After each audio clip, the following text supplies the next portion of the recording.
This episode of Literary Treks is brought to you by Audible.com, offering more than 150,000 titles for your desktop or mobile device.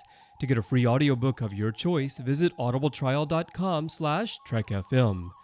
Also, help us keep Star Trek discussion coming to you each day by becoming a Trek FM patron through Patreon. Get access to exclusive content and become part of the team. You'll find all the details at patreon.com/TrekFM. That's patreon.com/TrekFM. Hey everyone, I'm Rod Roddenberry, and you're listening to Trek FM.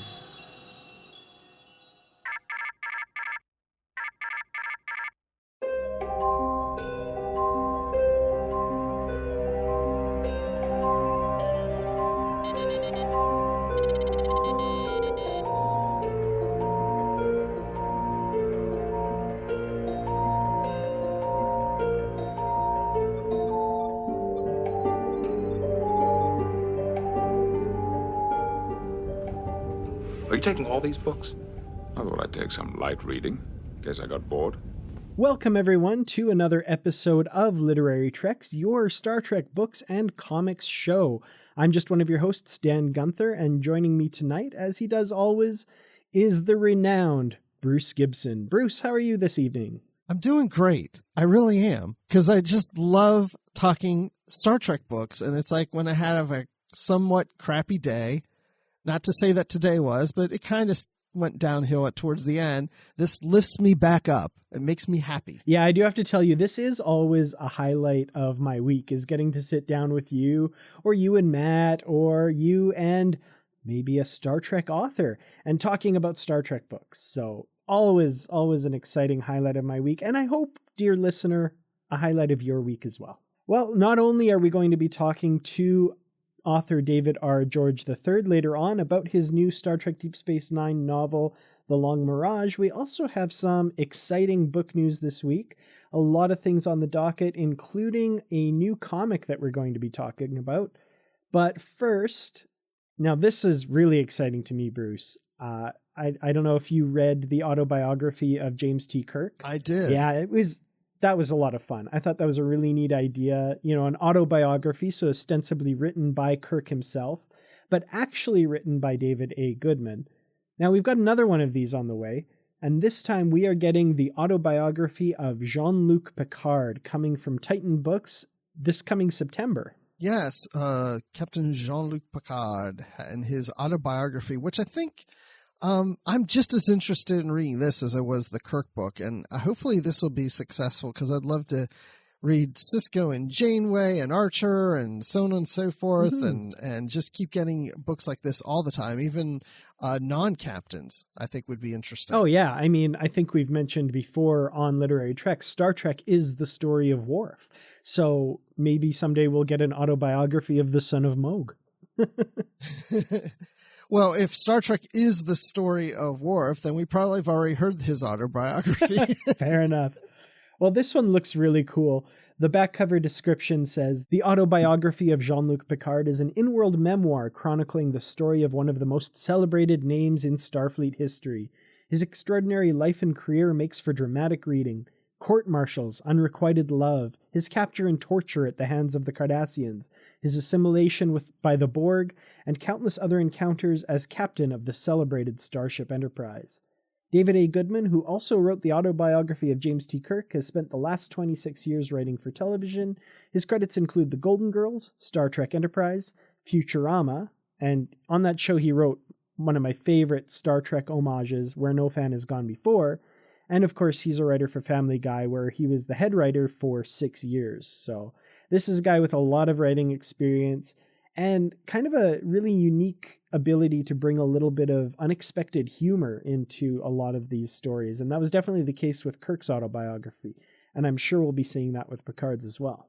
Maybe he'll work in Peter Griffin from Family Guy into the autobiography of Jean-Luc Picard. You just never know. That could very well be. I mean, you know, Picard could be doing something and I don't know, spills Earl Grey on himself, and there's, you know, Ensign Griffin off to the side just going, Wow, I didn't know you did impersonations of Peter Griffin. I really only do the laugh. That's about it. Can you give us your impersonation of the Golden Girls?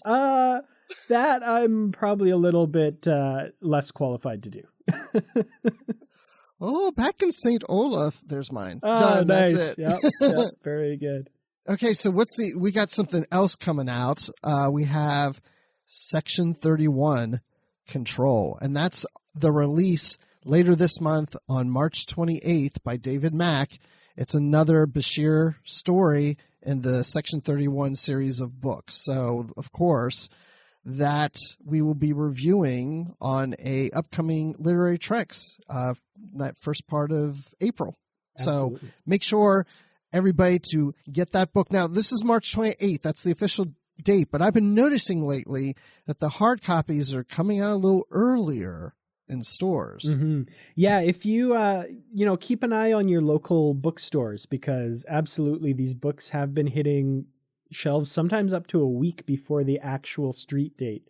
So that's really exciting. So we've got Section 31 Control coming out soon. This is a very, very anticipated book by me. There's been a couple little delays on this one, but highly anticipated, really looking forward to continuing that Bashir story. And I kind of misled you a little earlier. We actually do have 2 comics that are out this week. But the first one, which is Waypoint number 4, we're actually going to put off till next week. That one came out on March the 8th. We're going to be talking about that on the next episode, and we're going to have some special guests to talk about that one, because that one features an Enterprise story, and there were some other hosts from another Star Trek podcast on Trek FM. You might be able to guess who it is, who wanted to join us to talk about that one. So right, not just one, but 2 hosts. Oh, yeah, that's true. So it's going to be crowded here next week, but we've got some room. We can pull up the other chair. We'll make it work. We'll make it work. And in Waypoint number 4, it's not just an Enterprise story, but there's also a Next Generation story. So in every Waypoint, you get 2 stories for the price of 1. Excellent. Yeah. So really looking forward to that. I've really been enjoying Waypoint. So, it's definitely a different take on Star Trek stories. So we're looking forward to that one. And the second comic that we got out this week is actually one that I'm really excited about, because this is the Star Trek Deviations comic, issue 1. So we're going to talk a little bit about that one. And if you haven't picked this up, I'm going to start this off by saying you should grab it. It's outside the norm for Star Trek comic, but it's really good. Kind of a bit of a spoiler for my end thoughts on it, but wow, I really enjoyed this one. What did you think about it, Bruce? Yeah, at first I wasn't too sure. I started reading it and I was like, okay, this is really going out there. So IDW is doing these comic one-shots called Deviations for not just the Star Trek line, but other lines like Orphan Black, X-Files, My Little Pony, and Judge Dredd, where they take a story and totally or take a franchise, a title, and just totally change things up. I don't want to say it's like in another universe necessarily or a different timeline. It's just, you know what, we're gonna shake things up and tell a what if story, or just totally redo the universe in a different way and put it, up on its head. And so that's what we got here in Deviations, and this is involving the Next Generation crew. So when it's starting off, it's almost like Mad Max in a way. That's what it reminded me of. And it was just really odd. And at first I'm like, okay, if it's just taking Star Trek characters and making them into something totally different, then this isn't Star Trek. But as we get further in it, I really started to get into it, and it started to feel like Star Trek, but in a different twist to it. Mm-hmm. Yeah, this one definitely is a slow burn. But like you say, I think a lot of the things that I really like about Star Trek are present in this story. So like you say, it's very Mad Max, post-apocalyptic. The conceit of the story basically is... I thought it was that the Romulans had initiated first contact with Earth instead of the Vulcans. But as we read, that's actually not really the case. It looks like, that kind of did happen in this universe. The Vulcans did have first contact, but the Romulans have kind of taken over or wiped out the Vulcans or something like that, and have changed changed history, not in the traditional Star Trek sense where you go back in time and change history, but they've erased, parts of human history from the history books. And because Earth is a conquered planet by the Romulans, they're kind of under the boot heel of the Romulan Empire, and they're kind of controlling what the humans learn and that sort of thing. So they have this whole history that is a lie. And it's kind of this quest to find the one man who knows the true history and about this weird thing out there that's called the Federation. And there's this base that they have to try and get to. It's really interesting. You guys really need to check it out if you haven't. It's really cool, and I really can't wait to see where it goes from here. And that last page, oh man, it's an ending that you kind of see coming, but at the same time, it gave me the feels. I was right there with it. It gives you those Trek little goosebumps, right? Yeah, definitely. Absolutely. Yeah, and it does end with a question mark of to be continued. So even though this is a one-shot, there may be a follow-up to it sometime later. So we'll just have to see what happens. But I think the intent was that there was not first contact with Vulcans, but with Romulans. But at the same time, I think maybe things were forming the way we thought they do, or they do in the Prime universe, and then it started to change. Mm-hmm. I don't know. Donnie Cates is the author of the comic, and he wrote something in the back of this about, why he wrote this and where he got the ideas. And I think he even acknowledges there that the idea was to approach as the Romulans doing first contact. But anyway, it's just, it definitely is interesting. I will say that the characters are a little different, and Data's head is used for something for Geordi. It's kind of strange, but anyway, it's definitely interesting. It is, yeah. It'll definitely make you go, "Wow, I've never seen this kind of Star Trek before," but yet it's Star Trek. Yeah, awesome. And we do have one last little bit of news as well. So the Star Trek Discovery novel, the one written by David Mack, that's going to be coming out kind of shortly after Star Trek Discovery premieres, has been given a title. So this novel will be called Desperate Hours, which is, I think, a really cool title. Makes me think of kind of wartime type stuff or something like that. Now, we don't have a firm release date for it yet, but I talked to David Mack, and he says they're aiming to coordinate it to follow shortly after the series premiere. So hopefully once we get that date nailed down, and again, we've heard from the president of CBS, that's just going to be late summer, early fall, so no set date yet. But hopefully once we learn that, we'll get a release date for this novel shortly thereafter. So really looking forward to that one, and really excited that one of Star Trek's premier writers is writing this one as well. And I think I just read on his Facebook that he had actually just finished his complete first draft for it. So really excited to see that one. Yeah, I am too. I wish he would just send me that draft. I'll read it for him. We'll be test readers. Absolutely. Yeah. So David Mack, hey, you're hearing it here. We're willing to help. Just send it our way. And even if the show producers need some help, they can contact us too. Definitely. All right. And we do have also one last little thing that I see you put in the outline here. We've got an interesting review on iTunes from a listener.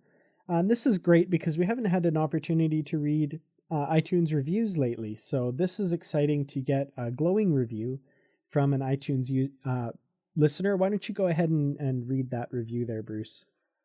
We actually got a glowing review? Wow, this is impressive. No. So anyway, this review was from Delwina on iTunes, and it says, until a couple of months ago, I had never read a Star Trek novel or comic in my life. After listening to the host's enthusiastic description of their latest reads, I have since read excellent books by Dayton Ward and Christopher L. Bennett, and even some of the comics. What was I waiting for all this time? Don't be like me. Download this podcast and find out what you've been missing out on. These guys won't steer you wrong. P.S. I'm in the middle of Federation by Judith and Garfield Reeves Stevens, and it's a corker too.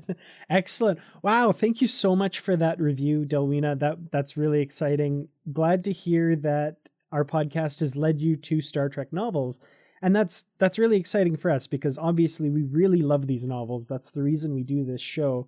So, to lead people to be reading some really great books that's excellent. Like I couldn't be happier. And Federation, one of my favorites as well. So really, really glad you're delving into that one. Yeah, that brings back fond memories when Federation came out. I remember reading that, and it's been a long time since I've read it. So maybe we'll do that one. Our list keeps getting longer and longer of books we want to do on the show. It's just like, I would love to do that one. I don't think it's been done on Literary Treks I don't think it has either. And actually, for me, I have to say, I only read that one a couple of years ago. So I was really? I was a late comer to that one as well, but it very quickly became one of my favorites. So yeah, I'll add that to the ever lengthening list. Yeah, I've talked to people that don't really read much Star Trek novels. They'd like to, but they don't have time. But they listen to this show to hear what we're talking about so they can keep up with what's going on with the novels. And then sometimes it prompts them, even though we might do spoilers, it still prompts them to want to go and now read the novel because it sounded so good. So, people are either listening because they read or they don't read or whatever, but we definitely like talking about the novels, and we appreciate you guys all listening in. Oh, that's really cool because actually, before I was a host on the show, I was also just a listener. And even though I had read a lot of Star Trek novels, there were a few that were covered on the show that I had never read. And I absolutely listened to those episodes as well. So, for example, the great episode that Matt and Chris did on the book Shadows on the Sun. I hadn't read that one, but that episode really made me want to read it. So, yeah, absolutely. All the reasons people want to listen to the show, you're all welcome here. And if we lead one or two of you to pick up a Star Trek novel that you wouldn't have otherwise, so much the better. So if you want to leave a review for us on iTunes, please do that. We're very happy to see new reviews there. And those reviews help people find us on iTunes. And if you don't use iTunes, you can find us wherever you get your podcasts. We're on TuneIn, Stitcher, Spreaker, SoundCloud, Windows Phone, all the ways that you get your podcasts. And if you'd like to get in contact with us, there are a number of ways you can do that. You can find us on Facebook at facebook.com/TrekFM. You can find us on Twitter at TrekFM. And while you're on Facebook, check out the Babel Conference. That's our listeners only group. You can find that by typing in Babel Conference. That's BABEL into the search field on Facebook. We have posts for all the new episodes of all the shows on the Trek FM network there. And another way you can keep in contact with us is through our group on Goodreads. Just go to goodreads.com and search for Literary Treks. There you'll find discussions about all the Star Trek books and comics that we talk about, and even the ones that we don't feature on the show. And you'll find bookshelves featuring all the books that we have talked about in previous episodes and everything coming up in future episodes so that you can keep up to date. Well, we've got a great guest for you in David R. George III coming up, so stay tuned after the page flip to hear that. Well, we have a really special treat for you guys today. We've got an author of the latest Deep Space Nine book to be published, The Long Mirage. Please welcome writer David R. George III. David, welcome to the show. Thank you, Dan. Happy to be here. How you doing, Bruce? I'm doing well. This is our first time on a show together. That's right. Looking forward to it. Are you nervous? Because what if I say I don't like your book? I'm perfectly fine with that. I mean, it wouldn't be the most enjoyable interview in the world, perhaps, but yeah, I learned a long time ago that no matter how good a writer you are or how good an actor or director or painter or dancer, any artistic endeavor, you're not going to please everybody. People have different tastes. They have different sensibilities. It's all subjective, and I'm good with that. So, in fact, the finest review, I mean, as a review, just a literary critique of anything I've ever written was a negative review. But it was a great review. I disagreed with some of it, but it was a really good review. It just didn't like what I had done. So, you know, I'm good. I'm all good. Well, that's not going to happen, so don't worry. Yeah, definitely. Even better. Well, let's jump right in. So, of course, Deep Space Nine, like the rest of the shared continuity post-Nemesis, is kind of this ongoing story that's been building over the years from novel to novel. Previous to this, your last DS9 novel was Ascendance, And this new novel takes place right after the events of that story's epilogue. So why don't you tell us where the characters are before the start of this novel and really set us up for the Long Mirage? Okay, well, yeah, as you say, we've been telling this story since the end of the series. So I guess the end of the series was in December 2375, and we're now all the way up to early 2386. And so a lot happened in the very last episode of Deep Space Nine, scattering characters to the winds. I mean, Odo went back to the Dominion, and Worf became ambassador to the Klingon Empire, and Rom became the Grand Nagus. So all these characters have scattered. And in the grand tradition of Deep Space Nine, the books have also had major changes in the characters' lives. That was really a hallmark of the show, that, Dr. Bashir is this wet behind the ears neophyte straight out of Starfleet Academy. Oh, no, he's not. He's a super genius who's been genetically engineered. Okay. So the characters changed a lot. The situations changed a lot in the show. And we've tried to do the same thing in the novels. And to that end, in the 10 or so years that the characters have existed since the end of the series, lots has happened. Captain Sisko has come back from the Celestial Temple. Kira Nerys, who became the commanding officer of Deep Space Nine, has stepped down from that to pursue a vocation in the Bajoran religion. She's actually now worked her way up to Vedic. And Ro Laren, who first appeared in the Next Generation television series, is now the commanding officer of Deep Space Nine. And even Deep Space Nine itself has seen some, I would say, fairly dramatic moments in that 10-year period. I don't want to give any spoilers, but the station itself has endured some remarkable moments, let's just say, in that time frame. Anyway, I think what you're mainly getting at, though, is the characters that are mostly featured in the novel. And Kira, who I said is a Vedic, she was believed lost in the Bajoran wormhole 2 years prior to the beginning of this story. Now, the readers have seen her in that time, but the Bajoran wormhole collapsed for a couple of years. There was no indication whether it even still existed. And that happened in the books, and Kira was believed lost. She actually ended up living another life, and then emerged from the wormhole on the Gamma Quadrant, had an adventure there, and then came back through the wormhole, and is now, as this book begins, coming back to the current time frame and to Deep Space Nine and to Bajor. And she is, you got to reacclimate herself, and some things happen that surprise her.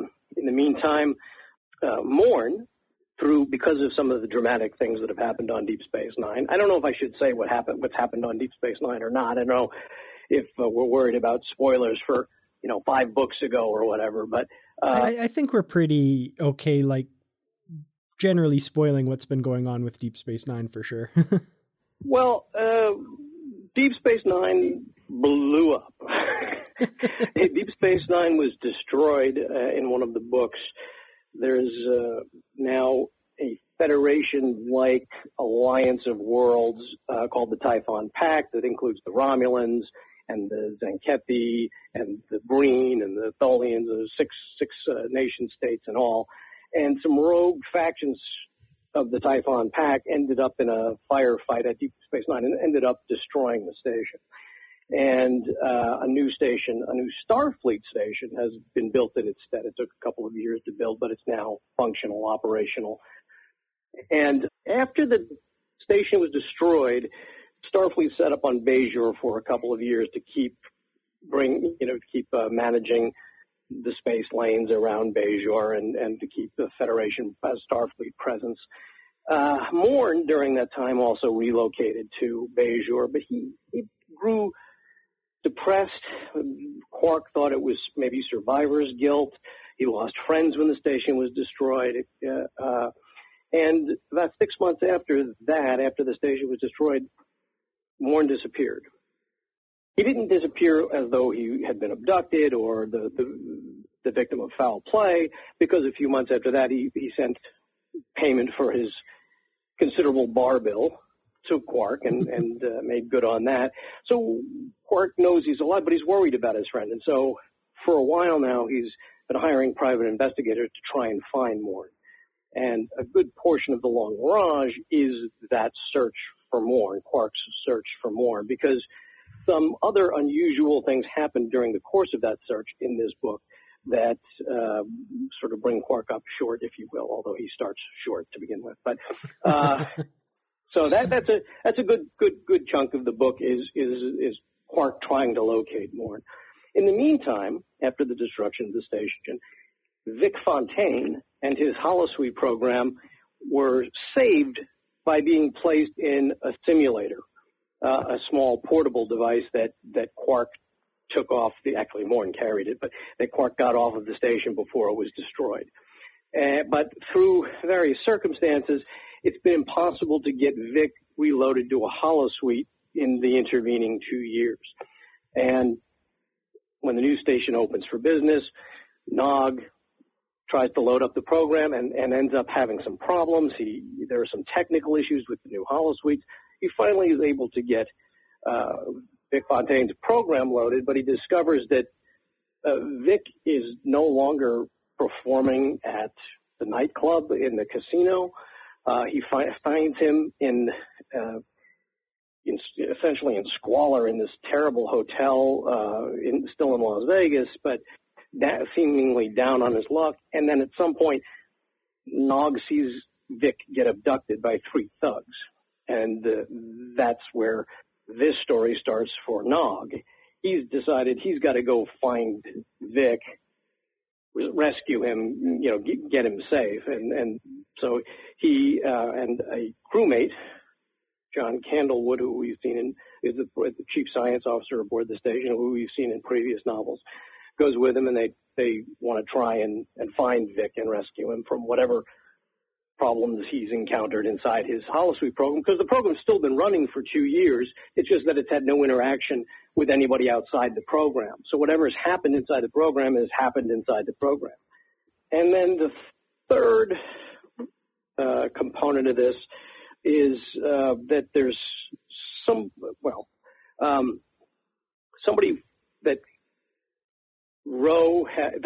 emerged from the wormhole a few months earlier that appears to be like Akora Milan, the poet that came from Bajor's past into the present in a televised episode of Deep Space Nine. And it appears to be the same sort of thing, although this man, Altek Dons, a doctor, appears to be from farther back in Bajor's past. And over the previous few months, he's formed a romantic attachment with Ro Laren. But it turns out that he actually also interacted with Kira when she was inside the wormhole and thought lost.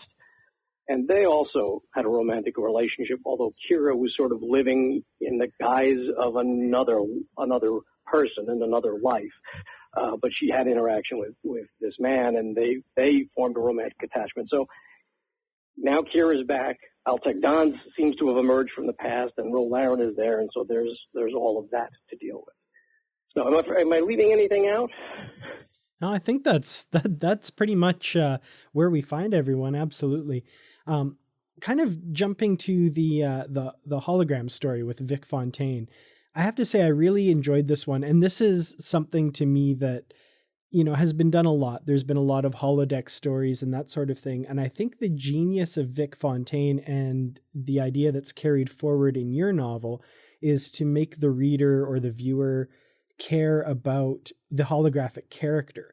Because to me, where those episodes fell down on The Next Generation is, it didn't really matter. You could shut the holo program down and whatever, all the danger is gone. But for this one, I found myself really worried about Vic and what would happen to him, kind of seeing that through Nog's eyes. And it's also kind of interesting that we see it through Candlewood's eyes as well, that, okay, it's just a hologram, but he doesn't know Vic like we do. So what was that like, kind of writing those two competing positions on, I guess, maybe the sentience or the importance of Vic Fontaine? Well, I think I think you articulated it well, but I think there's also another sort of component which you kind of touched on, which is, in this case, we're very worried about a holographic character because we've come to know that holographic character, and there is some notion that he is sentient. I mean, perhaps more than some notion. I think we've been led to believe as an audience that he absolutely is self-aware, and that it's not just that he's been coded to appear self-aware. We think that he's self-aware. So there is a component now of losing a holographic character and it actually having some meaning. But we also look at the sort of the reverse attitude of that, which, as you said, has been a problem in some television episodes. That so what do we care if he was a holographic character? And Nog's friend and crewmate Candlewood has that attitude. It's like he's just a hologram. But the third component of that story is, to me, sort of maybe the most important one. I mean, if Vic is sentient, obviously his survival is very important.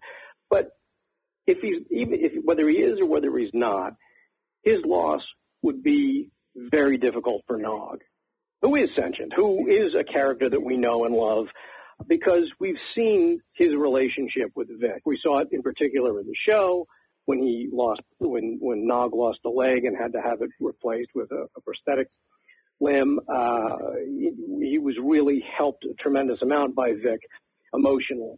And so those two characters have bonded. And to Nog, it's sort of irrelevant whether he's sentient or he's not sentient. It's what's important is the bond that they have and how it feels to Nog. And so if we end up losing Vic, that's a real loss. I mean, it may be a loss because we're losing Vic, but it's absolutely a loss for Nog. And to me, that's really sort of the heart of that story. Yeah, this novel deals a lot with relationships, and I hadn't really thought so much about the Nog and Vic relationship as much as I did the others that are in this book. But you're right. It's like when I first started reading the book, I was almost thinking the same way that Candlewood, that was his name, right? Candlewood. Yeah, John Candlewood. Yeah, he was very much of, it's just a holodeck program. This is a holodeck character. And I thought, well, yeah, I mean, I like Vic, but I mean, he's right. But then at the same time, I'm like, well, wait, this is no different than the Doctor on Voyager or Data on the Next Generation on the Enterprise. It's, whether that character is real or not, you form some kind of relationship and some tie to them. And I think all the things that Nog has been through, and he has his losses that he's been through, he still needs Vic. He needs that accomplishment to try to fulfill saving someone that, whether they're real or not, it means a lot to him. Well, I think that's right. And I think Nog feels, even if he doesn't think about it consciously, although he probably has at some point, Vic saved him. I mean, emotionally, when Nog lost his leg, Vic was the person who got him back on the beam. And that has really been a core component, I think, of Nog. And you know what? You're right. You could argue that Data is an android. So what does it care? What do we care if we lose him? And even if you do make the argument that, yeah, Data just appears to be alive, Data appears to be sentient and all that, but he's not really, it doesn't matter, because the people around him who consider him a friend, his loss would mean their loss, right? They would just feel horribly at losing him.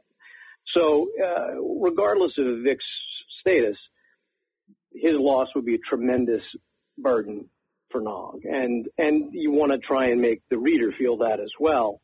And that's why you actually talk about things from Candlewood's point of view, and what you said was your point of view initially, which is, yeah, it's a hologram. Well, let's talk about that, right? And yeah, it's just a hologram, but Candlewood actually comes around and says, you know what, even if he is just a hologram, this is going to impact you, Nog, and you're my friend, so that's why I'm happy to help. Mm-hmm. Yeah, that makes a lot of sense. So now Nog has that relationship and that tie to Vic, but at the same time, we have our other Ferengi, Quark, who is missing Morn. He's mourning for Morn. So yeah, That's kind of an interesting relationship there too. I mean, we know Morn was always in the bar, but now that Morn is missing, I mean, Quark really seems emotional about not having Morn around, and he's going out of his way to go find him. So tell us about that relationship. Well, Quark is an interesting character to me because he's certainly in the show, and I think even in the books, he's constantly trying to demonstrate that his values are Ferengi values, that the things that are most important to him are the acquisition of profit and those things that are related to that. And yet, despite that, we see in Quark other characteristics. We see him in a TV series secretly that during the occupation of Bajor by the Cardassians, he actually gave to war orphans, to the orphans of the occupation. He gave his own profit to help Bajoran orphans. That's not somebody for whom avarice is the only value. So Quark he's a Ferengi, he's not human, but he's sort of, I think, in the series and then in the books that follow the series, he hasn't become human. He's become a more mature Ferengi.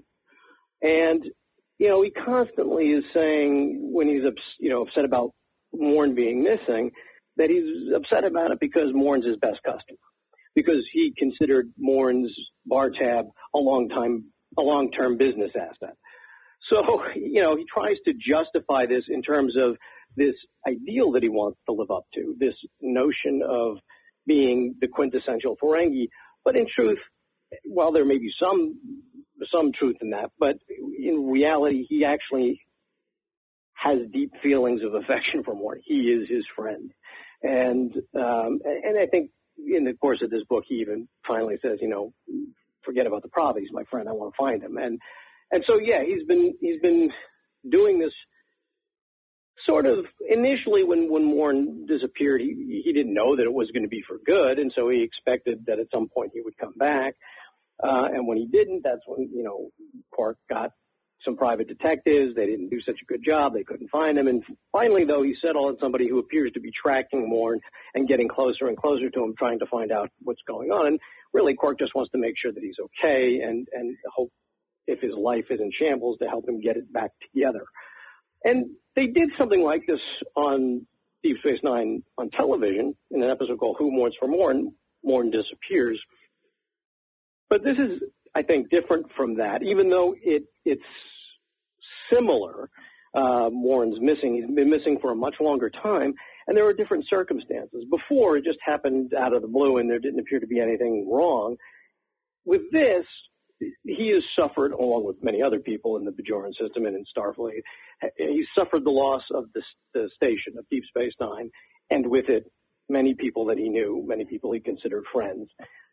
And so it could be survivor's guilt, it could be simple loss, a simple sense of sadness, whatever it is, it's really gotten him upset. And so this might be a major component of why he's missing. And so, Quark just wants to find him. And there's no question that they have a relationship. I mean, and of course, the joke on the show is that Morn never talks. Oh, yeah, but he's actually a real talker. He's a real talker.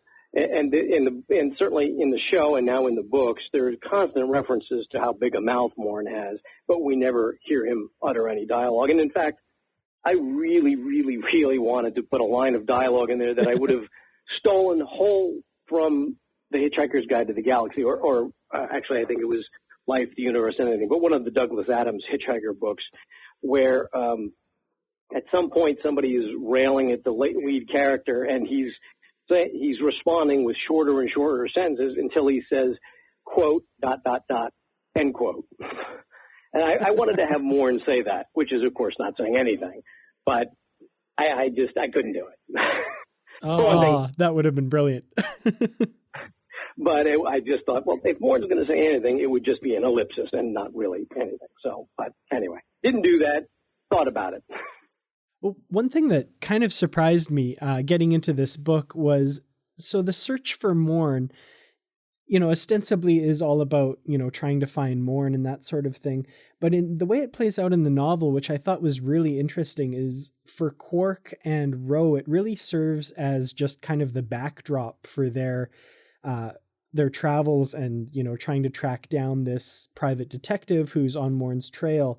And it really becomes this really interesting exploration about the relationship between Ro and Quark, which, that's something that was introduced in the novels. And at first I thought, well, that's kind of weird. But, over the years, it's kind of become this thing that actually makes a lot of sense. And I found myself in this book really kind of rooting for them to kind of get back together. What was kind of writing that dynamic between the two of them like?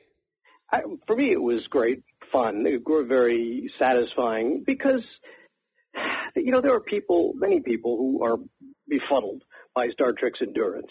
How could Star Trek live for 50 years and beyond and be so popular? To me, it's no mystery at all. To me, there are two key components. One, of course, is this optimistic vision of the future, and a terribly inclusive future in which everybody gets a seat at the table. It's a very winning way to look forward, a very positive way to look forward.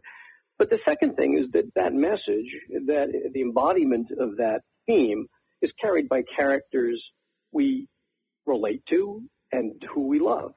And so it's important to keep that going in the books, obviously. And here I am trying to write. I've got my themes that I want to hit. I've got the things that I want to talk about, my subtext and all of that. But I also want to explore these characters. And I don't know if it was me. I think it might have been me who first got Quark and Ro together. And it may seem odd because you've got this, seemingly this tall, wildly attractive woman and somebody who seems, by human standards, less attractive. He's got the sharp and misaligned teeth and the gigantic ears and the rigid nose and all of those things, and is very short. And but of course, people don't. Beauty is in the eye of the beholder, and of course, there's a lot more to a person than their exterior. So it was fun to put them together, and then to sort of find the justification, and I mean that in a positive way, the genuine reasons that these two characters would bond. And I think initially, in the books early on, it really came down to them both sort of bonding over being outsiders. Quark never, not under the Cardassians, not under the Bajorans, not under Starfleet, did he ever feel like he belonged, right? He was always an outsider on the station. And Ro Laren, what we saw of her in Next Generation, she was in Starfleet, but she didn't really seem to belong. And then she was with the Maquis, a group of rebels, and she's come back first into the Bajoran militia and then into Starfleet, and she wasn't really ready to do that. In the books, Captain Picard encouraged her to rejoin Starfleet because she was ready to bolt. And in fact, she was considering bolting with Quark when the Federation admitted Bajor. They were both thinking, well, there's going to be no place for us on Deep Space Nine anymore. But Ro didn't think she could join Starfleet, and Quark didn't think that living in the moneyless Federation economy was going to be all that good for him. So, they were ready. They talked about it. They were ready to go. And it's this notion of being outsiders, of not being in with everybody else, that sort of helped bond them. And of course, that didn't end up happening, them leaving the station, but it still helped forge their relationship. They saw a lot of the universe in the same way. And so it was fun to explore that more, because it's been a sort of, not exactly an on-again, off-again thing, but it's been a sort of it's been dealt with casually in the books. It's mentioned here and there that they get together. And at this point, it's been a long time that they've been together, and something really has to give at this point. It's a serious relationship. Is it not a serious relationship? What's going on? And apart from it being a Bajoran and a Ferengi, these are very human themes to explore. These are everybody understands these emotions. Everybody understands being in love, wanting to be in love, all of that. So it's great to have characters that you like and to juxtapose them and deal with all of these things. It's very satisfying as a writer to be able to do that. So that's how I came at it. And you're right. In some regard, the Morn story is kind of a backdrop for the Quark and Ro romance. Yeah, originally I thought, I don't know if I see Ro and Quark together. I thought, I mean, she's Bajoran and he's Ferengi, and like you said, the look of Ferengi with the teeth and everything. But then again, there's Lita and Rom, oh brother, and they're in a relationship, and I'm like, yeah, wait, why can't this work? I mean, it should work, but it's what I found interesting, and we're going into some spoiler territory here with the book. But what I found interesting was that Ro decided kind of last minute to accompany Quark on his mission to go find Morn. And I thought, okay, now Ro has reached the point where she's ready to just probably tell Quark that, you know what, I'm ready to, let's solidify this relationship. Let's get serious. Let's make this long term. But the opposite happens. She actually turns Quark down. So why did we go that direction with Ro? Well, I mean, it all had to do with her circumstances, too. And in truth, if I had my choice, I mean, I guess I do have my choice, but you don't always get what you want when you're writing. Sometimes these characters have lives of their own, and the stories take on their own shapes, and you just need to go with them. You can't, to satisfy yourself, you can't fight against a story because it won't come out well. It won't be believable. It will show the marks of having been shoved, a square peg into a round hole and all that. It has to do with the circumstances of what's going on with Ro, primarily, which is the fact that she's developed romantic feelings for somebody else in the time that she was still ostensibly seeing Quark. And so that's kind of a wake-up call for her, because she gets hurt, and then she realizes, oh, geez, this is kind of what I've been doing to Quark. So, she's got to really undergo some self-examination and figure out what it is she wants and how she could, what she needs to do with Quark and with their relationship. And I started to say, if I had my way, I think I would like to have them together. I sort of like that. It's unusual. I guess it's not even that unusual, as you said, Rom and Lita. And Terry Farrell's Jadzia Dax was happy to date Galamites who had transparent skulls. So to each their own. But I also like challenging both myself and sometimes my readers too. Okay, we can get them together, and that's fun and satisfying in a certain way. But what happens if that doesn't quite happen? Because life doesn't quite always happen the way we envision it happening or want it to happen. So it's drama at its heart is conflict. So, you have to have some conflict as well. But it just seemed to me that this was the place where Ro was at, and this is the place where Quark was at. And, I tried to make their reactions realistic and relatable to a human audience. I don't write so much for Ferengi or Bajorans. Well, I know Dan's very sensitive, so I'm sure he wasn't happy that they didn't get together in the novel, right, Dan? Well, I mean, yeah, I do have to say I was rooting for them, like I said, but no, that, yeah. And I mean, I think that lends something to the novel though, too, because like you say, it's life, and life doesn't always work out the way you want it to. And speaking of this love triangle, kind of the other corner of it, of course, is Altek Dan's, and, his kind of date with Ro is interrupted when Kira pays a visit.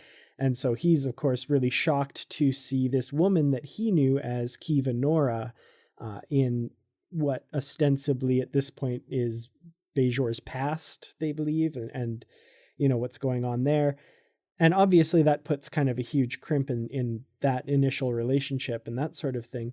What was specifically, I'm kind of interested in Kira's perspective on all of this, kind of living this other life, but then encountering this person that she knew as this alternate person that she inhabited, I guess. What was that like, kind of writing that dynamic and how she came to the decisions that she made by the end of the novel? Part of the decisions that she made are dictated by the character who she, that she is. And I have some latitude to guide her in certain ways, but I can't do something that's not Kira, And this could have been it is sort of a love triangle, but it's sort of like the softest pointed love triangle you've ever seen. For one thing, these are all adults, right? These people are all educated, professional, experienced adults. Actually, I don't know how educated Kira was, but they're all smart people. They're all professional people. They know how to conduct themselves as adults, and so it's not like a love triangle between or among teenagers. So there's that to take into account, and then there is what you just talked about, which is this is a strange circumstance. I guess in a human way, imagine you had a dream or a series of dreams in which you had a romance with somebody, and then you woke up and it turned out that person was real and you met them. Okay, wait a minute. I didn't really have a romance with this person, but in my head I did, and I had these feelings that felt real to me. And it's not quite a perfect analogy because Kira, living as Kiva Nora seemingly in Bajor's distant past, had a romance with Altek Dons. And so she really did have that, but she was also kind of another person. She was conscious and aware, but she didn't remember her life as Kira Nerys. She remembered her life as this other woman. And she has some vague recollections of what went on, and she certainly, the feelings are rekindled within her when she sees Altek for the first time. It's like, she knows him, and it's weird. It's just strange. It's very, leave it to science fiction. So, yeah, it's a strange thing to have to try and deal with and try and figure out how to go about resolving this. And I don't even know that it is entirely resolved. It's been resolved in a certain way by the end of this book, but, people can break up, people can get back together, people can renew their acquaintance, whatever. So, the story is ongoing. I left it in a certain place that was a good end point for this story, but there will doubtless be more stories. So, what ultimately happens may yet be seen. I don't know. Well, I hope so. I hope there's more books coming that you're going to write for Deep Space Nine. I do have another. I can't say that it's Deep Space Nine or not, but I do have another Star Trek novel that will be out. It's a January 2018 book, so it'll be out in December. Oh, that's excellent. Yeah, we're excited about that. So there's another question that I do have to ask, and this one I think is kind of on behalf of Matt, because he wants to know what's up with Sisko. Where is he in this story, and might we see him return to Deep Space Nine at some point? Well, we might.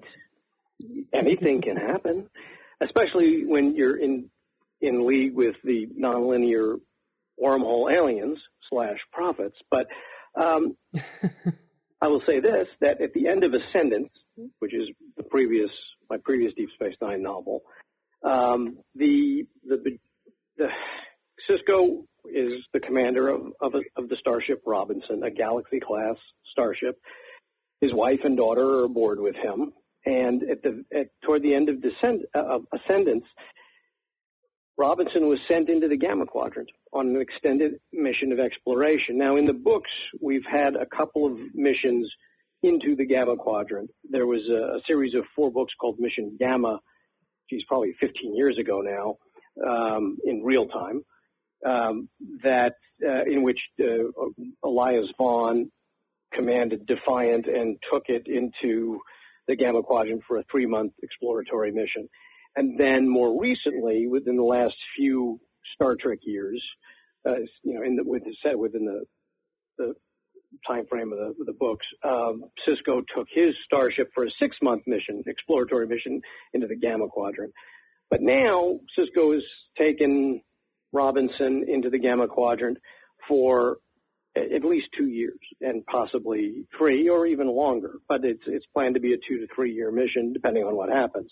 And they're traveling in the opposite direction from the Dominion. They don't want to mess with that. The Dominion's seemingly isolationist right now, and nobody wants to get into any kind of a problem with them. So they're exploring, Sisko is aboard Robinson exploring the Gamma Quadrant, the unexplored Gamma Quadrant right now.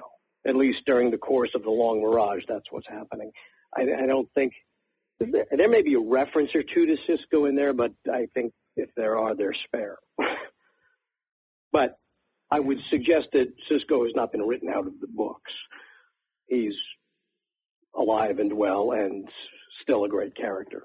Yeah, I keep expecting a book about his adventures in the Gamma Quadrant on the Robinson, but it doesn't sound like that's in the plans anytime soon. It may be. You'll just have to wait and see. Ooh.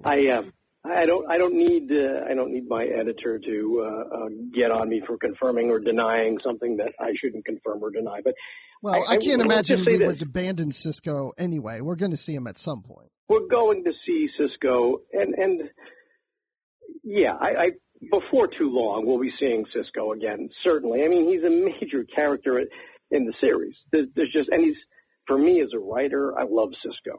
He's just a fascinating character, and I've really enjoyed exploring him, taking him in unexpected directions, and having him deal with all sorts of stuff. I know some readers are averse to that kind of thing, but I like it. I like challenging myself. I like challenging my readers. I like challenging the characters, all while trying to keep them true to themselves.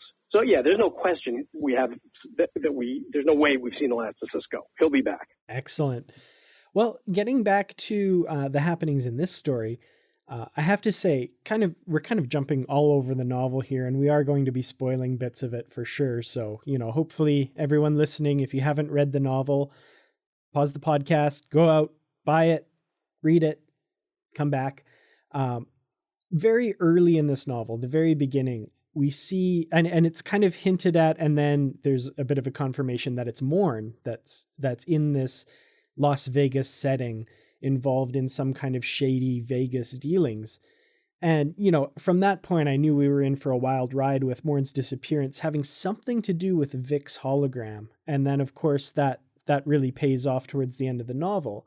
Where did that initial idea come from to kind of put these two characters together and really braid these two stories together that way? I guess it came from me because I had been seeding these stories for a while now. I mean, Morn disappeared 6 months after the destruction of the station, and that was, 5 books ago of mine, and 7 or 8 Deep Space Nine novels. So I've been, I would occasionally bring up Morn in the other novels and, explore the fact that he was still missing, and I had Quark hiring private investigators, but they were little, just small parts of larger scenes where it just kept the readers aware of what was going on with Morn, but it wasn't a, Morn story. We had other things going on. So, but I kept the story alive because I knew I wanted to deal with it at some point. I like playing a long game. Star Trek lets you do that.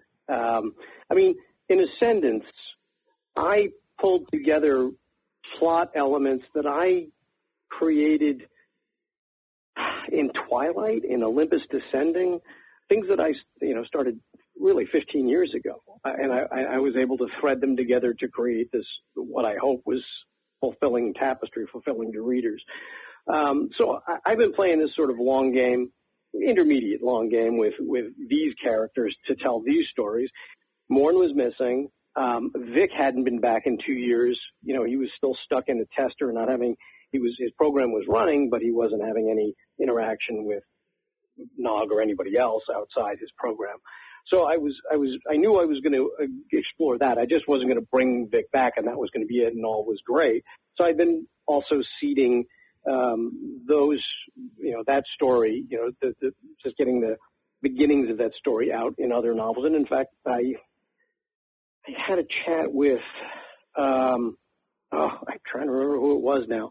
Somebody who wrote another novel, another Deep Space Nine novel, or a Deep Space Nine novel, or a novel that had Deep Space Nine elements in it, who needed Vic for something. And so he and I talked because I knew in part where I was going with Vic, and our editor didn't want us to be at cross purposes with one another. So we talked, and so in his book, he deals with Vic's holosuite program, but he does it in a way that doesn't undermine what I was setting up. So I've been setting up these storylines, and of course the Altec Dons and Kira Nerys, I've been setting that up since, I guess that was Revelation and Dust, I think. So yeah, several the first books ago. Of the fall series, I believe. Yeah. So I've had these three stories set up, and we do that as writers, especially in a continuing series. We sort of do that everywhere. We set up stories. We want to tell a complete story in a single novel that has a beginning, a middle, and an end. But because it's an ongoing series, you also want to perhaps pay off stories that have been begun in other novels prior to yours. And you also want to set up storylines for the future for you or other writers to pay off at some point in the future. So when I started seeding these stories, I had an idea of what I wanted to do with the various tales. But I didn't know completely what I wanted to do, and I didn't even know that I would be the one to do it because there are other writers. So, I had these disparate elements, and as I started to work through the Morn story and the Vic story, I thought, oh, you know what? There's a way to do this to maybe, and when I thought about doing it, I was very happy about it. It really made me feel good as a writer. I thought that the readers would love this. I thought it made sense for the characters, and I was going to enjoy writing it. And I actually came up with an iteration of how the two stories are connected that I pitched to my editor, Margaret Clark. And Margaret said, yeah, no, that's not happening. And I'm like, well, wait, no. And I was really convinced that I could make this work.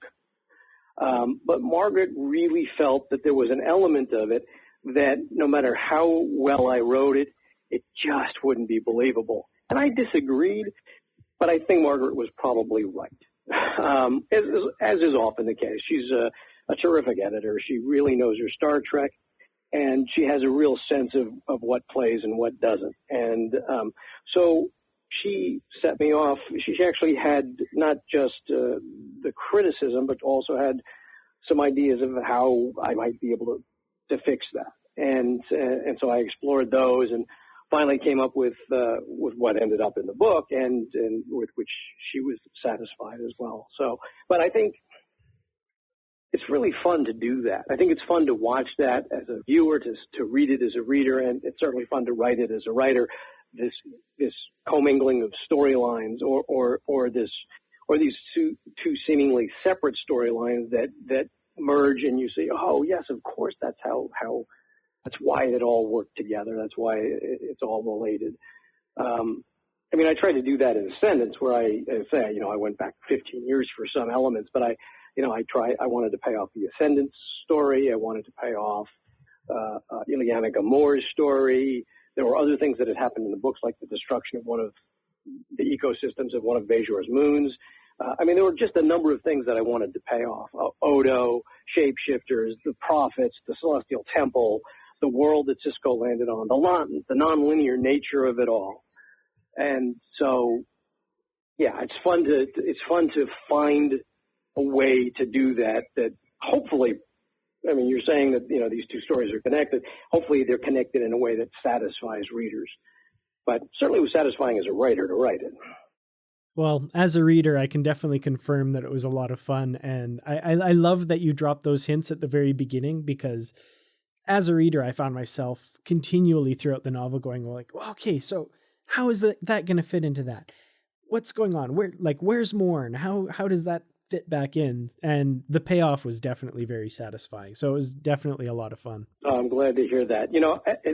It's interesting to hear you say that you sort of, you gleaned who the people were. Not that it was that hard. I set it up, but you gleaned who the characters were in the prologue, and then it stayed with you for most of the book. When I read a book, and I read a prologue that's sort of like that, sort of it's seemingly unrelated to the story that follows, I sometimes do the same thing, but sometimes I just forget it. It just goes out of my head, and I get engrossed in the rest of the novel. And then at the end, I'm like, oh yes, right. There was that scene, So it's interesting to hear you say that you kept it in mind. And I was obviously I'm good with readers keeping things in mind. Otherwise, I wouldn't have written it in the first place that way. But I had fun writing that first scene too. And since you've gleaned that Morn was one of the participants in the prologue, which is fairly obvious, but might not, I don't say it outright, and some people might not get it. Some readers might just not think about it. But since you have realized that it was Morn in that scene, I had to figure out some different kinds of ways to have him not speak. Yeah, I definitely noticed a little bit of gymnastics there, but it was definitely, and I do have to say that was actually, by the time I got to the end of the prologue, that was one of the big hints. I was like, hey, he never spoke, did he? That definitely was Morn. Yeah, it's funny too, because in my initial thoughts about the story and when I started writing the outline for it, I wanted to have point of view scenes for Morn. But I'm like, can I do that? Can I really, even if Morn doesn't speak in these scenes, is it unfair to the character and to the reader to actually sort of have him saying words in his head? Because even if you don't have him quote, even if I don't quote him speaking or quote him thinking, still, if I'm in his perspective, all the words are sort of his. So it's like, that didn't seem like the right thing to do. I think that's a good call. The last thing the last thing you want to do is, it's such a long running gag. And you could argue that, it's too long running, it's time to get over it. But I didn't want to be the one to do that. That'd be like destroying the Rio Grande, the runabout Rio Grande, which was in the pilot for Deep Space Nine and has been the only runabout to survive since. We're not going to destroy it. Rule number 2 of Deep Space Nine, you do not blow up the Rio Grande. Yep, absolutely. And if you have to go on an away mission, take the Rio Grande. Exactly. And rule number 3, of course, Morn does not speak, but he does. Well, I know in my books I've had him leading a group of people into the bar after he did a poetry reading. We all have fun with that.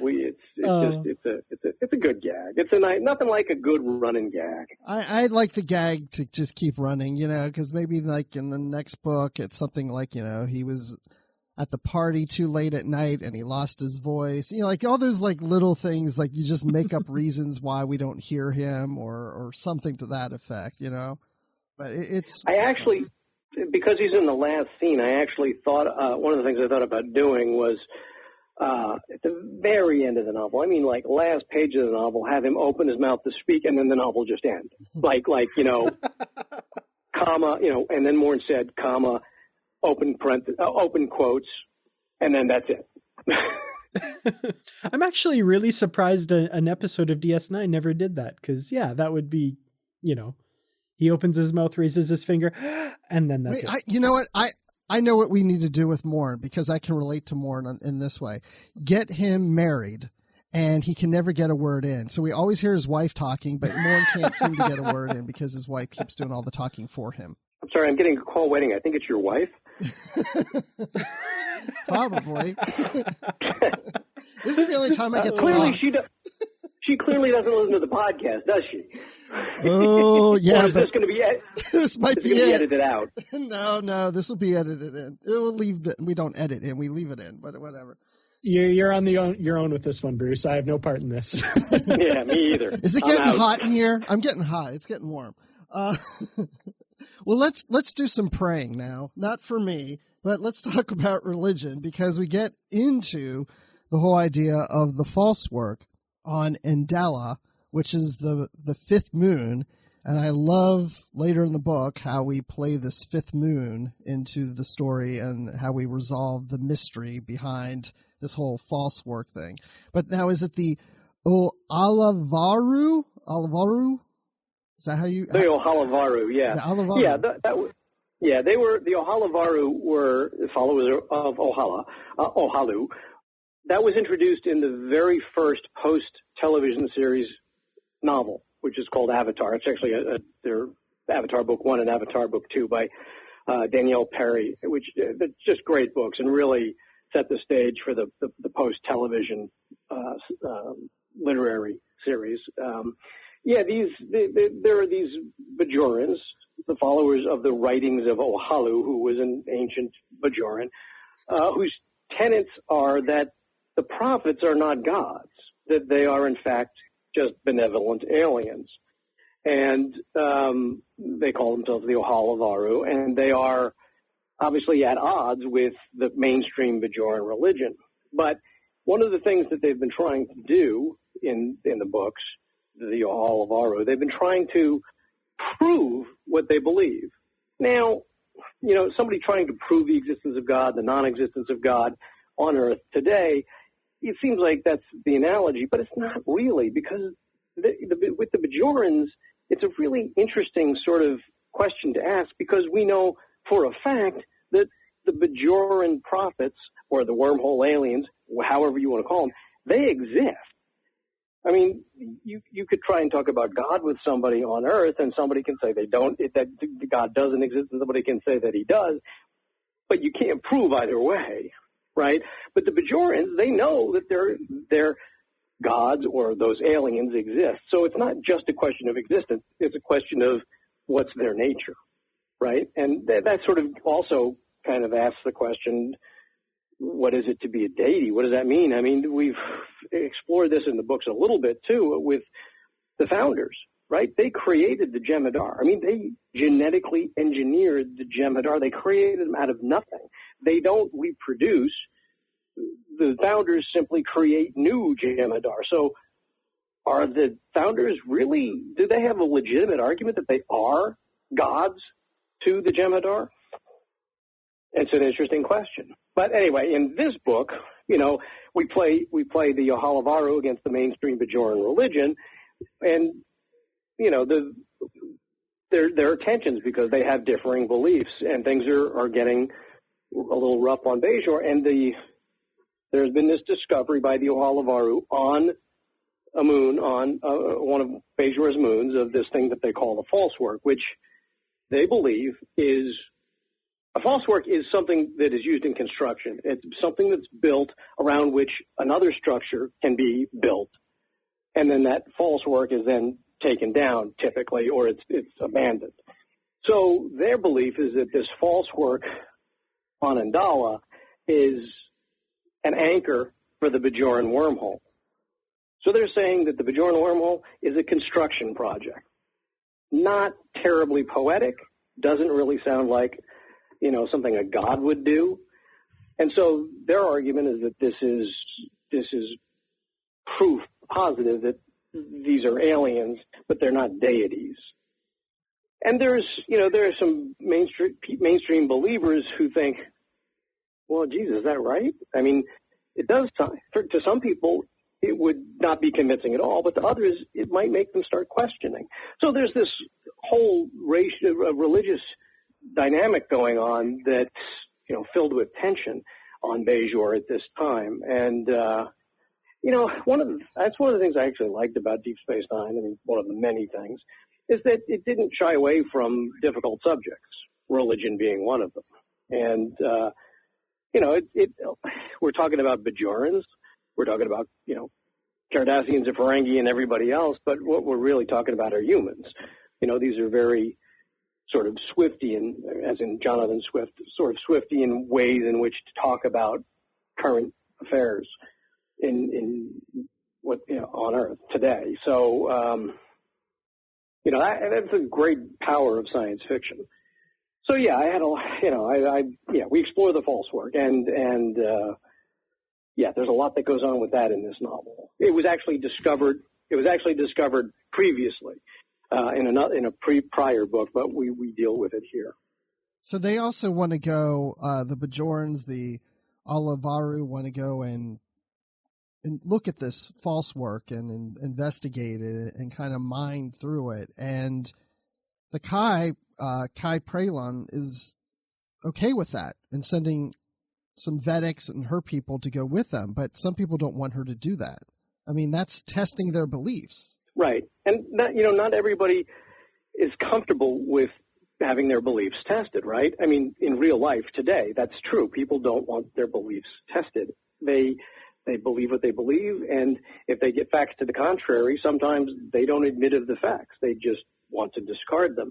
And it's insecurity, it's fear, and, I would think even in the future you would see some of that. But Kira's an interesting example because Kira's okay with it, with exploring the false work. And, of course, the Ohalavaru want to demonstrate that this is proof positive that the prophets are not gods, and the traditional Bajoran believers wanted to discover that, oh no, it is, if not proof that they're gods, if not proof to the contrary. So they have, they're at cross purposes, and they all go, they're representatives of both belief systems, watching scientists and engineers explore this false work as to trying to make sure everybody's on the up and up. But Kira is a staunch believer. But she's also an interestingly staunch believer because, at least to me, because she's not scared to examine her beliefs. And she's not scared for several reasons, not the least of which is because she's actually sort of, the word I use is communed. I don't know if that's the right word to use, but that's how I think of it. She's communed with the Bajoran prophets, right? She's undergone orb experiences. She's actually been in the wormhole. She actually had contact with the prophets in the books at some point. She's told by the prophets that she is their hand, that she has some purpose. They have some purpose in mind for her. So, it would be pretty hard for Kira at this point to sort of disbelieve the nature of her gods. But for all of that, that doesn't mean that she's unwilling to let that notion be explored. She's confident that she's going to be vindicated, but I have to hope that if Kira was given proof that the prophets were not gods, that she would be able to find her way into accepting that fact. And I think she would. Because I think another reason for Kira to be very open to exploring this is that word explore. She's served with Starfleet officers side by side for years, then in Starfleet herself. So I think working with Starfleet and dealing with other aliens and such has probably opened her mind to going ahead and exploring the unknown and testing her own beliefs because of that. Yeah, it's interesting. It's really interesting when you think about human beings today, because there's some talk that we're in a post-factual America, right? Because it seems as though many people on either side are unwilling to accept facts, right? That people believe, instead of believing what's true, they believe what they want to believe, what satisfies them emotionally. And I understand it, but I don't really sort of intrinsically get it, because this may sound bizarre, but I love to find out when I'm wrong, which fortunately for me happens quite a bit. But if I have a belief, even a vaguely formed belief, or even, on the other side of it, a really strong, well-reasoned belief, and I am given new facts, or even short of new facts, a new perspective that I hadn't considered before, and I discover that, oh no, that's not the right way to think about this, or this fact is wrong, and so that changes all of this. I love that. I love that, because I don't want to believe things that aren't true, right? Or even, vaguely a little bit off. I want to believe what the universe is. I want to believe in what's out there. So I'm not scared of finding out that I'm wrong about some things. But I think a lot of people are, And you're right. I don't think Kira would be one of those people. She's certainly endured a lot more than having her beliefs challenged, right? Or discovering that she's wrong. And you go back to an early episode of Deep Space Nine called Duet, in which she was absolutely positive about this particular Cardassian being a war criminal and feeling vengeance, wanting to have her vengeance sated. And then discovering that she was really wrong about a lot of things. And it really changes her mindset toward Cardassians in general.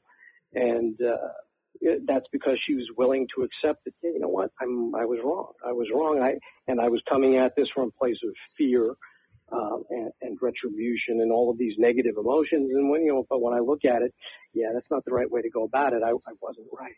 So, I think she's open to exploring. You're right. Yeah, and I really appreciate that at many points in the novel you kind of bring up the fact that, this is the case not just in religion, but in many other walks of life as well. I mean, there are people that deny that certain historical events happened or happened a certain way and that sort of thing. And I worked as a high school teacher for years, and I love learning, and I love learning new things. And like you say, things that might challenge, things that I've believed or held dear kind of thing.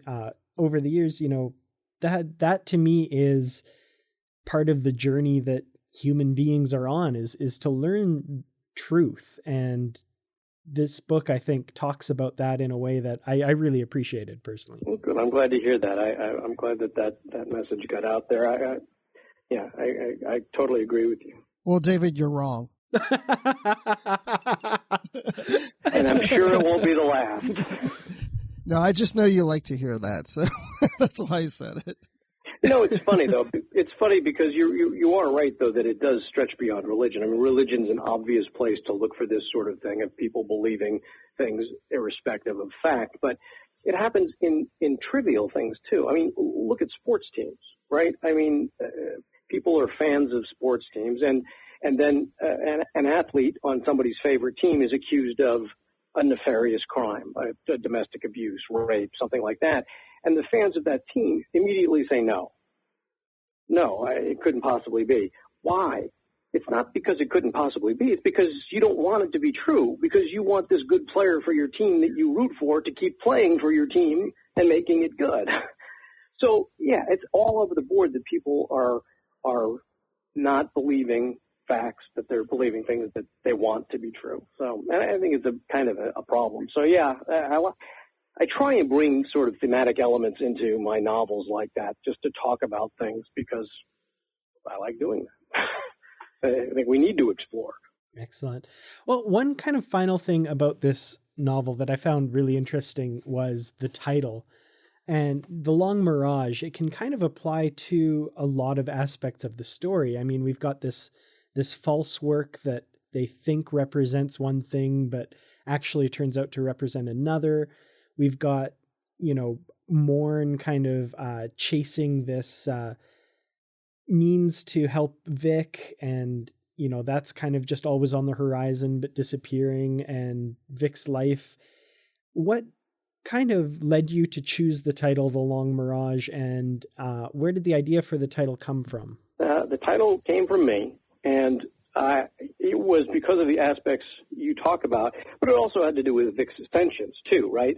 Is Vic sentient or is he not sentient? And if you come out the other end thinking, well, Vic is just a program where he's not actually, he's programmed to seem like he's self-aware, but he's not genuinely self-aware, then that's also a long mirage. That's been a mirage for a long time too. So there are several aspects of the novel that are deserving of the title. And when I first came up with the title, the book, I'm satisfied with the book, and I hope readers really like it. But I sort of had envisioned it differently initially. I had kind of sort of envisioned it as writing it like a sort of an old-fashioned, hard-boiled detective story. And I don't think it quite came off that way. There were just too many other aspects outside of the detective chase that just didn't allow me to do that. And The Long Mirage sounded like one of those titles, right? The Big Clock, that kind of thing. The Long Sleep, whatever, the Big Sleep. it sort of had that flavor to it. And also when I wanted, because of the different aspects of the book that are important that you just enumerated, and then I talked about with Vic, I wanted something that evoked what my title evokes. And when I sort of just derived the term the Long Mirage, which is an unusual phrase. It's not a phrase that's in the vernacular that people hear. It's just something I made up. I don't know. I liked it a lot and grew to like it more. And I kept looking for another title, but I just thought, you know what? I like this.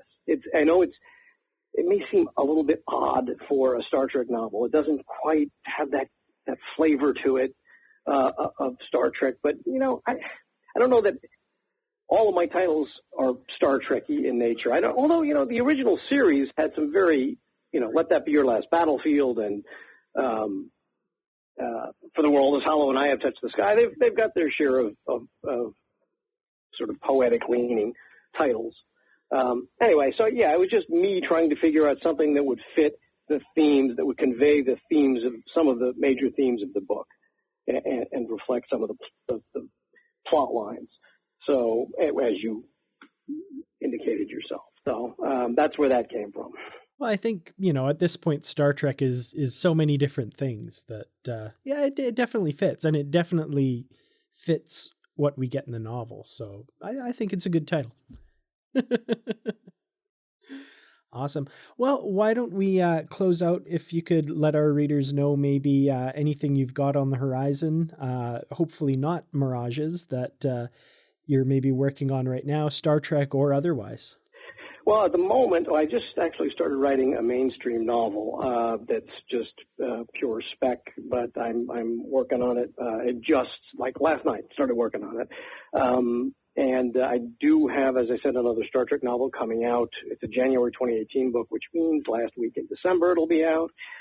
And I just went live with my website. That's something. And that's DRGIII, as in DRG the third, DRGIII.com, if people want to look there. I've got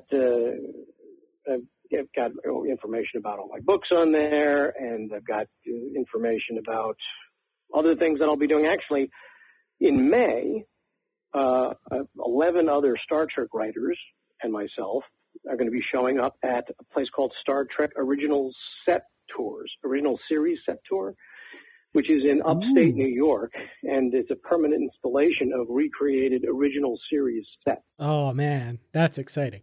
Yeah, and it's not something that moves. It's a permanent installation. These are not designed to be stuck on trailers and carted around the country. Isn't it like in a shopping center or something? Is that what I saw? Or? That I cannot tell you. Okay. I do not know, but I've seen photos and it looks pretty spectacular. So a bunch of us are meeting there, and on a Saturday afternoon in May, I think it's May 6th, from I think 1 to 6, we'll be signing books and doing a Q&A and just having a meet the authors kind of event. So if anybody is in the area, I mean, it's in upstate New York, so it's not the easiest place to get to in the world, but a dozen Star Trek writers are descending on Ticonderoga, New York in May. So.